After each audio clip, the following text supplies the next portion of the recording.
namanya. Saya ini untuk apa sekolah dari jauh-jauh ke Amerika, master di bisnis. Saat itu di Jawa Tengah masih langka.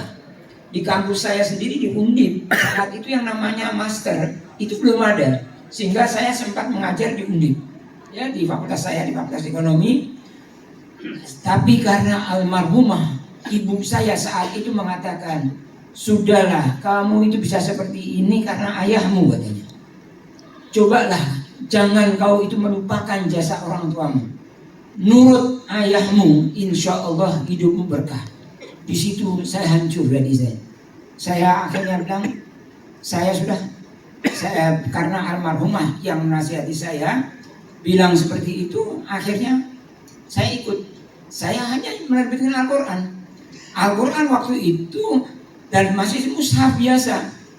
Terus saya waktu itu mulai menerbitkan juga Al-Quran terjemah dan segala ukuran waktu itu saya bikin. Sampai karena banyaknya Al-Quran, saat itu saya berinisiatif untuk memberi nama.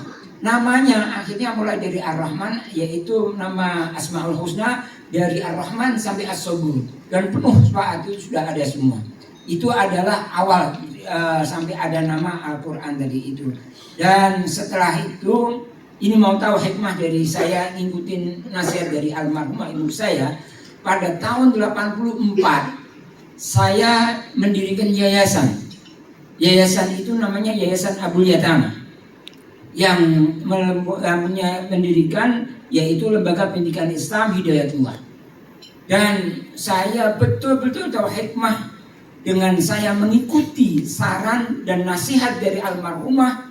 Kami sekarang itu bisa punya Lembaga Pendidikan Islam Hidayatullah yang insya Allah kalau hanya di Semarang itu sangat dikenal, ya. Dan kami mulai pendidikan itu dari umur 1 tahun, toddler atau kami sebut dengan QBS itu Quranic Baby School. Jadi anak di umur saya itu hanya dikenalkan Al-Quran. Nah itu umur 1 tahun sampai 3 tahun. Baru setelah 3 tahun itu dia masuk di namanya kelompok bermain atau playgroup. Terus di TK, SD, SMP, SMA.